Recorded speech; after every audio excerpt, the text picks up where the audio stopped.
Good morning. I'm Gianni the Greek coming to you live straight from Las Vegas. It's Tuesday, June 25th, and we got plenty to get to. It's International Fight Week, so I'm extremely busy. Got a handful of UFC commitments. In fact, tomorrow I will be taping all day at UFC Apex.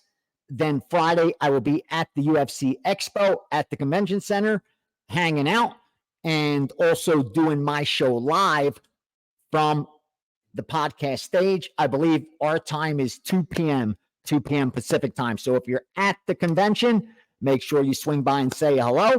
And also check out the podcast. Should be fun. I love this UFC 303 card. In fact, I just released 2 4% plays to subscribers before coming on, and I got a handful more. We will have a 5% for sure. There's a couple plays that are really close to warranting a 5%. Now, will I have multiple 5%? I will, if that's what it calls for. Again, I don't do it because I want to upsell. I do it when the implied win probability is that far off. And there's a couple that appear to be there, but I still have to confirm, doing a little more work, using the network that I have access to see where they lean and putting the whole puzzle together before we make those kind of big bets. But I did fire 2 4%, and what I usually do is upgrade, add another percent. You know, that way we dollar cost average a little bit, but we lock in a line as soon as we see it. Now, with that said, I got a tennis play that I was not able to give out to subscribers. If you guys can use it, let me give it to you now. I did bet it for the groups I work with. It was WTA in Eastbourne, and we bet Elise Mertens, Mertens, at plus 105 or better.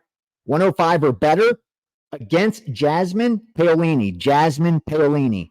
And I wasn't able to give it to subscribers because I did get down for the group at like plus 102, and I just eat the 3 cents and get them down. Sometimes I get a couple cents more. So it all balances out and evens out long term. But I got them down at plus 102.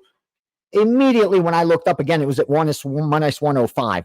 I knew by the time I even tried to bet it for myself, it would be at minus 110 or higher. And couple that with you guys trying to get down on it, it just would not make sense, meaning my subscribers. I'm not going to have them bet from a position of weakness. And I know that line was going to move significantly because it was multiple groups that bet it. It wasn't just the one that I work with. So if you guys can use it, use it. If you want to fade it. I'm just sharing it with you. Now, before we go forward, we always look backwards. The only way you can confirm any source of information is positive EV. It's simple. Have a statistical significant sample size of at least 1,000 bets. If you produced a profit, you're now the favorite to do it over to your next 1,000. It's that simple. And if you ask the source of information to give you the last 365 days, their last 500 bets, 1,000 bets, 2,000 bets, and they refuse to do it, again, unless they just started betting last week or last month, then you already know what those results reflect. You could already put them in the negative EV category.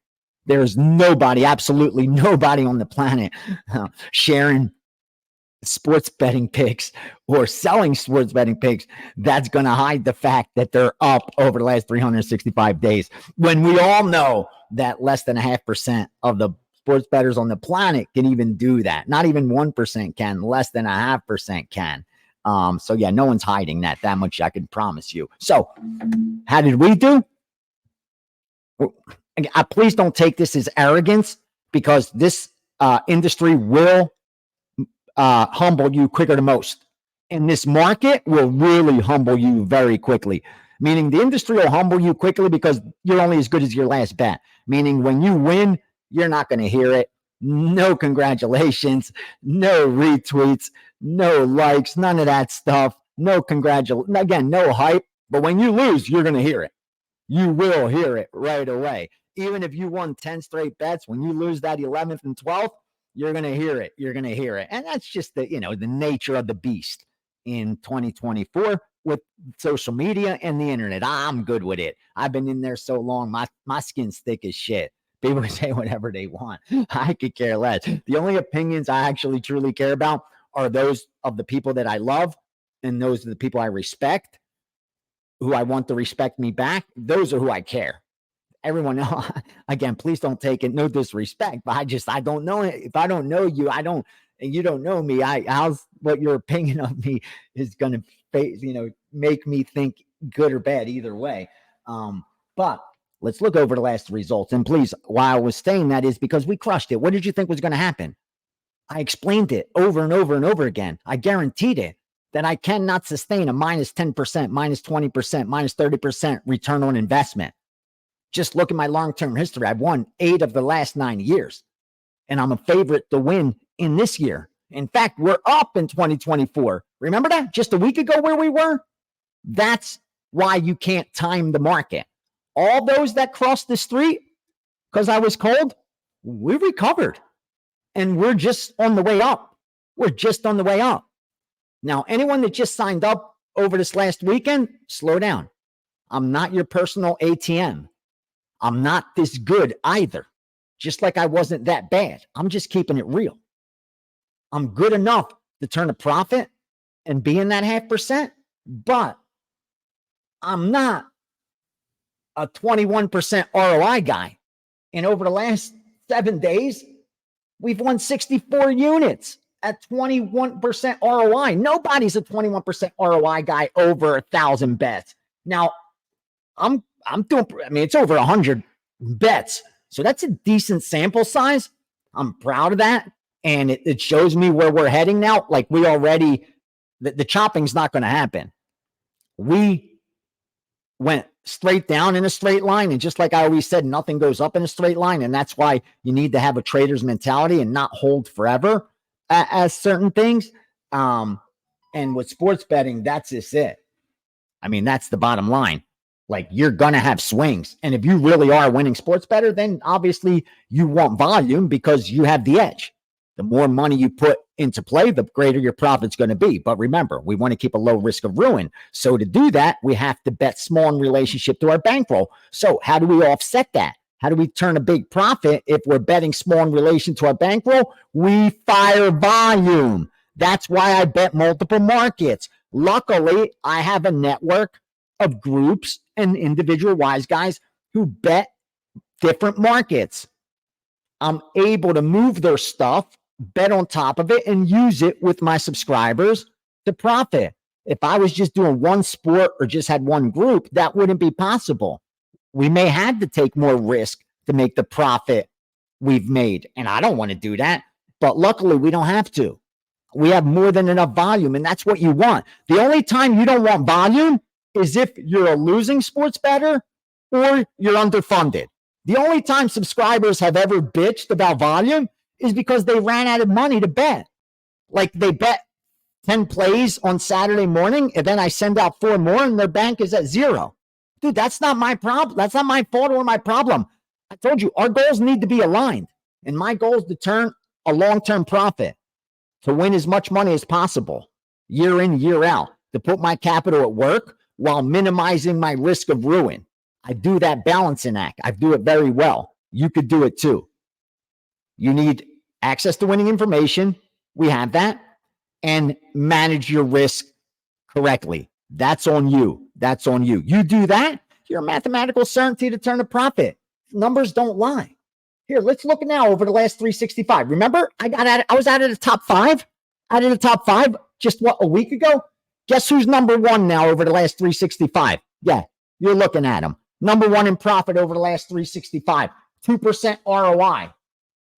3,425 bets. Yeah, that's statistical significance. That's what I want my guys that have been with me for a year, the last 365, to be like, hell yeah. Yeah, we bet 3,500 bets. We produced a profit. Over 2% ROI, and guess what? That makes us a huge favorite to do it over the next 365. Hell yeah. If your goal is aligned with mine and you're truly looking to invest your capital and have a return on capital, not gamble, live at, and actually treat it like a business so it pays like a business, it's simple, baby. It's simple. Ace 25. You know what to do. Ace 25. I can't give it any more cheaper, any more like I give you the free stuff here. Let's get to the free stuff because I got questions. And like I said, International Fight Week, I got a lot to do. I'm going to try to get this video out to you every single day. It's going to be tough. Wednesday's going to be tough. Friday's going to be really tough because Friday I have to be down at the convention center. Like I said, spend the day and do my podcast from there. And tomorrow I'll be at the Apex. So see what I could squeeze in to keep this going. But there's going to be times like that. And that's what I'm worried about when football season comes, because I do have multiple obligations throughout the week and commitments. And there will be MMA and UFC at that time. And if I'm lucky enough and got my fingers crossed that I'm part of the Contender Series again, then it'll be very difficult to continue doing football. But again, you guys continue supporting me. Smash that like button, share it. That's how you get the most bang for the buck, and have that YouTube algorithm push it so we could get more people watching. And we give it a reason to continue. We're seeing progression. I never want to be stagnant. Once I see something stagnant, I got to move on to the next thing. It's just that's just how I work. I need to be all in, and I need to see progress, and I stay motivated. When I see just hit a ceiling, I'm out. I'm out when I hit ceilings. All right. So you see where we're at over the last 365. What are we near that 200 unit mark? Oh boy. That's what we want. That's what we want. Okay. Now let's get to some baseball. Like I said, we didn't bet much today. Yeah. Did not bet. In fact, only 2 Major League Baseball totals and 1 WNBA game. Let me give you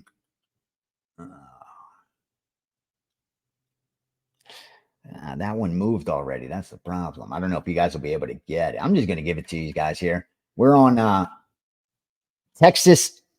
We're on Boston, Toronto over. We went over 8.5. We went over 9. Texas, Toronto over 8.5. Texas, Toronto over 9.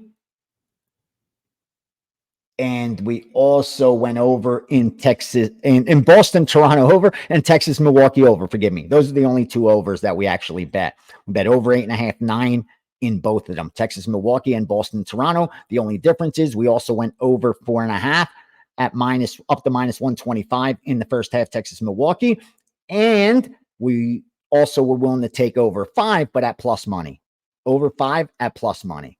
Remember, if you get 5 at plus money and I cash the over 4.5, the worst you could do is push that we got 5 runs. But the key is to make it plus EV and grab that plus money. So there you go. 2 baseball plays. I'm giving you what we got. So I'm going to have to tuck in the MMA, save that, gave that to my subscribers, WNBA as well for my subscribers, and that 1 baseball side that's probably coming their way from that other group. So I got to tuck that away for my guys. When I have a small premium card, it's just out of respect to those that are paying for the information and for my work. I can't just give their stuff away. When it's the big card, they don't mind. When I have 12, 13, 10, 12, we're betting multiple markets and I give 2, 3, 4, no one ever bitches. Someone bitches here or there, but rarely. When I'm losing, when I'm winning, they're celebrating. You should give it all away because they're already betting it anyway. They're getting the numbers. Like I said, Boston, Toronto, there's probably 9.5 right now because multiple groups bet it. After I bet it at 8.5, another group came in at 9. After I bet it for them at 9, another group came in and hit it at 9 again. Asked me at 9 with a little vig. So probably now at 9.5, I'm not even going to look. It doesn't matter. I'm just letting you know what we got in, whether you follow, fade, or ignore. Again, I'm here to share information, let you know what numbers I'm betting it at and my subscribers are betting it at. And also, more importantly, try to help share my experiences and my knowledge over my 30 plus years to help you become more profitable quickly and than I did it. And again, you treat it like a business. It pays like a business. You treat it like entertainment. It's going to cost you like entertainment. That's not a bad thing, but you need to just know that going in. And you need to establish what you're doing so you don't lose more than you should and you don't get disappointed because entertainment costs money. Whatever it is you like to do. You like to shoot pool. You like to go to the movies. You like to go to bars. You like to go to titty clubs. Whatever it is, it's going to cost you some loot. With gambling, at least, you got a shot at coming home with some more money than you didn't. No diseases. You know what I mean? Someone's going to catch that. Can't wait to see the comments tomorrow. Come home with cash instead of disease. Here we go. All right. Let's get to these questions. Love you guys. Jenny Art, my man or lady, not sure. Got a lot of females now, not just because I'm handsome, but because of there are a lot more women now in the sports betting. You know, they're all over it. You see it. I even seen it at the sports book. Back in the day, you only saw women at the sports book that were single looking for men or at sports bars, you know what I mean? Or with their boyfriend. No disrespect, ladies. Come on, let's just keep it real. I was a bookmaker in Philadelphia for how many years? I never had a female client until like later. So it's just, you know, just keeping it real. That's just how it is. So women or men, whatever it is, you're both welcome. And if I misgender, please don't cancel me. Please don't cancel me. It's 2024. I hear that's a problem. Okay. Jenny Arn, do you have to purchase a package to listen to the Steam Room sessions? Yes. Yes. To get into the Steam Room, because that goes hand in hand with the subscription. I made that a must. And that was the whole point with Wager Talk, that I wanted to provide a subscription for those guys that are serious. Like I said, these guys are no joke. I met up with two guys at the Win that had a $500,000 bankroll. Like they each put up 250,000. So they said they did exactly what I said last year, and we increased by 80%. They said they did a little bit better even because they got some better lines. They laid off some winners. They realized some of it might have been a product of good luck, but they almost doubled that, man. You know, 80%, they should have made what, 400,000? They said they almost doubled it. So they made like over 450. So good for them. It's a huge score. So those are serious people, but there's also people that are just starting with a $10,000 bankroll that have been through the ringer, that are sick of buying picks and instead are want to invest in results and in long-term results. And I wanted to be here for them because I wish I was available to myself back in the day, to be honest with you. Anyway, that's just how it is. I have both from the lowest. I just wouldn't recommend anyone below that threshold. Like I think, you know, you need a minimum of, because even again, I'm just keeping it real. I increased last year by 80%. So even if you started with 5,000, you won $2,000, you won $4,000. Now, if the subscription costs you 1,000, 1,500, 2,000, I don't know how it would be if you got in for monthly or yearly, but let's say it even cost you 1,500, then your profit would be 2,500. Now that's a lot off a $5,000 business. Not many $5,000 businesses are going to make you $2,500 clear profit in a year. That you have to weigh whether it's worth it to you at that point. Because can I produce 80% every year? No, I can't. So if it's a year that I produce 30%, is it worth it to them? I mean, there's not many investments that do that either. I could promise you that. But it's the work involved, having to bet every day. That's where it might not become worth it to you. That you have to invest in your time in placing these bets and paying and collecting and all that may not be worth it unless you have a 10,000 bankroll or more. Keeping it real. That's it. And that's what the Steam Room was for, to make sure those guys that pay that kind of yearly money profit. So they could come and ask me whatever questions they got. There's no excuses. There's no issues, no nothing like that. So that's what it's for. Anyone with a sub, even with a 3-day sub, could come. And we're holding it on Thursday morning this week, Thursday morning. All right. At Christian Romay 4385. What is the minimum number of outs you recommend for a new or small bankroll bettor? Are there any offshore books you recommend? When an offshore off-screen book stiffs you, do you just write it off and move on? Any way to hold them accountable? Any way to verify they're legit before doing business with them? Now, offshore, if it's a small off-screen book, it's a bookmaker. What are you going to do? Go around kill you? What's the repercussion? I guess the most you could do is spread it around so no one else gets burned. Not much you can do. That's the risk you take. That's why I deal with agents. That's why I give free rolls. That's why I give percentage of winnings. So they guarantee my money and I sleep comfortable. I recommend you have multiple outs, minimum of 3 outs, and not the same book. Like having, different, all just the same kind of out isn't going to help you.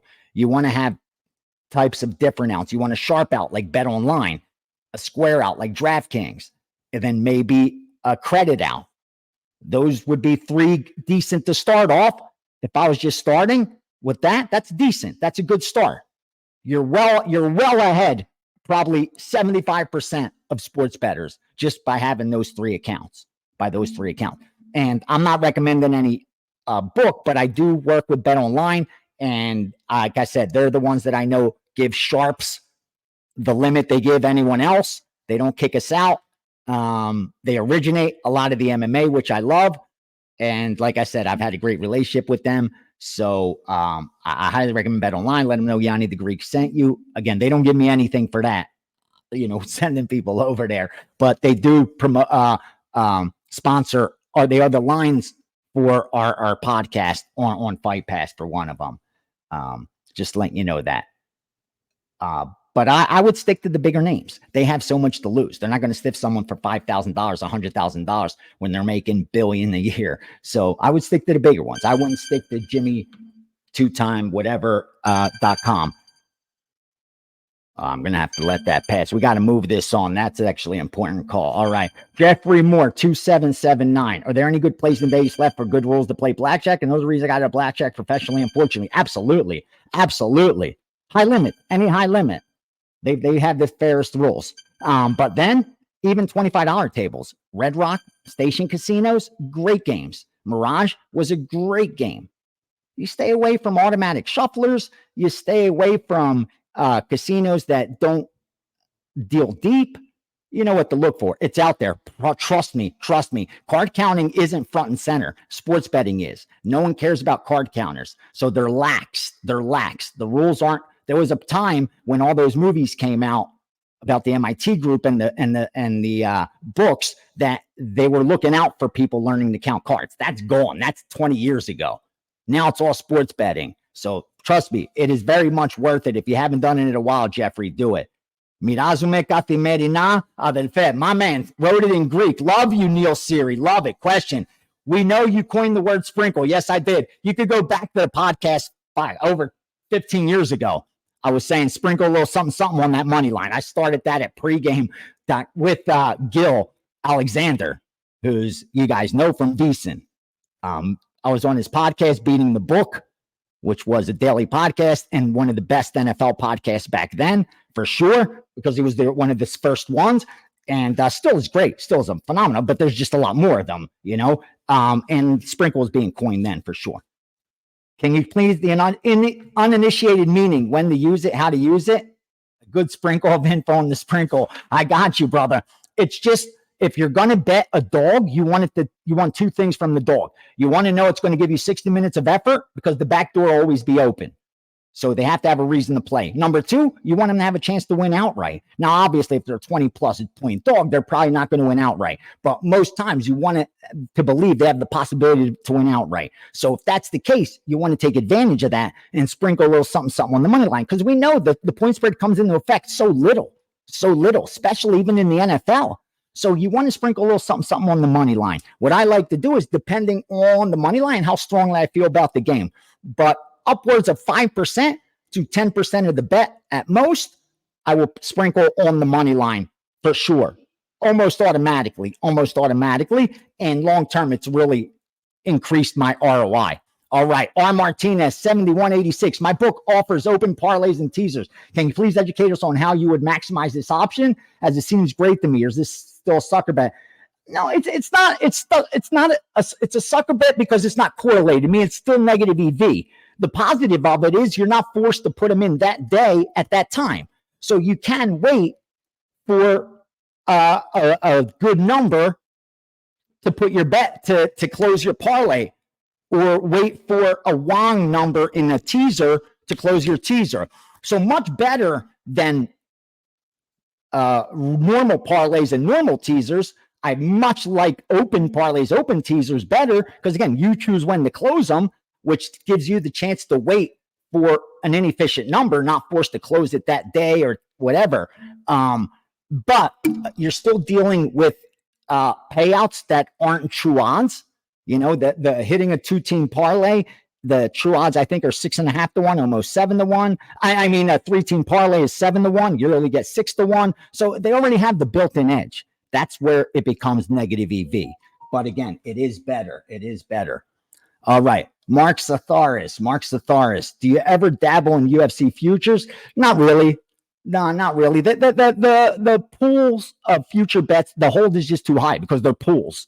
It's like pari-mutuel betting uh, at horse tracks where they get them from all over different OTBs. But as money comes in on one horse, odds change on the other horses. So the hold's already built in, and the hold is really hard to overcome.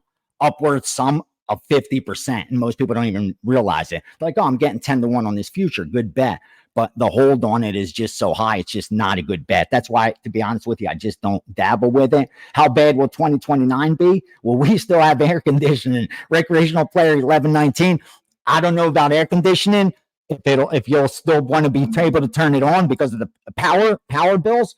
But no, in all seriousness, it'll definitely be the worst economic crisis of the last 100 years. In that cycle, it should match 1929, 30, but exponentially greater X, because again, you're talking with more money, more leverage, more risk, more printing of money, not even backed by gold or anything tangible except the United States military. Like when people finally realize that the United States dollar is no longer the world's reserve currency, and that don't mean it's going to happen in 2030, probably by 2050. That's what China believes.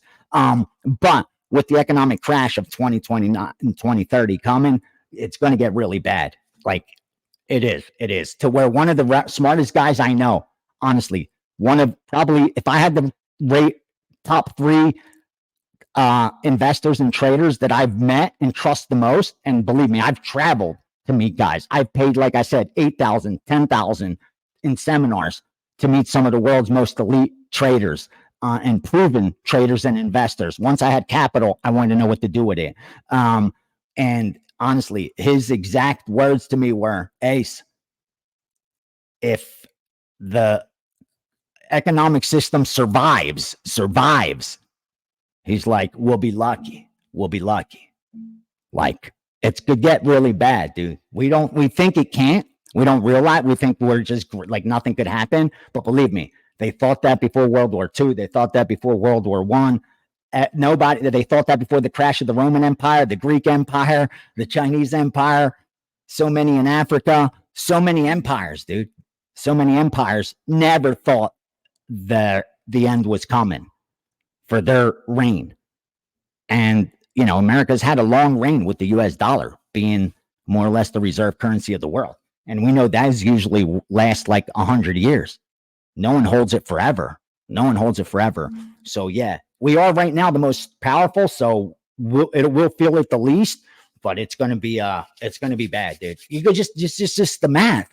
Just look at the interest on the debt that we have.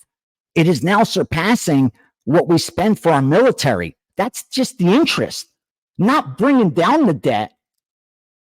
And next, I think it's surpassing Social Security. Like, we're just to pay off interest. Forget paying off the debt. What happens when these creditors start to worry about that principal not being able to get paid or not even that interest?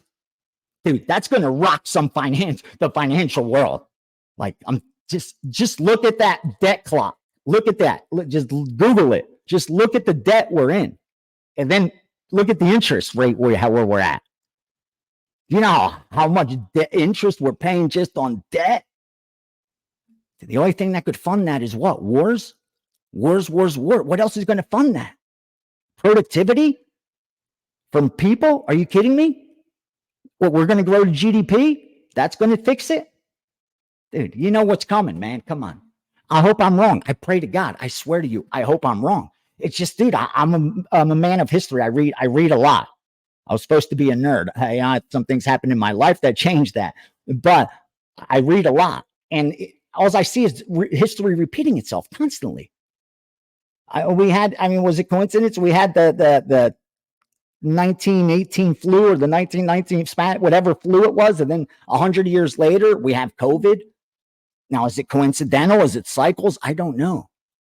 But these things tend to happen a lot. So in different realms, different markets. Again, I hope I'm wrong. But some of the smartest financial advisors that I know believe it will get very bad at the end of the decade. The chickens come home to roost, like they say. They will no longer be able to kick the can down the road. All those cliches for what's happening, so they can continue printing money. You won't be able to turn the printer on, or else your paper will become like in Argentina, where you use it to light fires. The money's worthless. What are you going to do with it? Are you going to go in the back, buy a pack of cigarettes with a brick of money like this because it's worthless? That's what happened to a country that was rich in minerals, in oil, and it looked like infinite resources. Wealthy, run into the ground. Go over there and look at their economy, see how that's doing. Check them out. They didn't think it would happen either. Again, I'm not trying to scare anybody. I'm not predicting anything. The only thing I'm saying is from what I see, from what seems obvious to me, from what a lot of smart men that I trust believe, things could get very bad recreational player in 2029, 2030. I would start preparing for it now and pray that it doesn't happen. And then we're good. We're good. Love you guys. Have a great day. Back tomorrow, hopefully.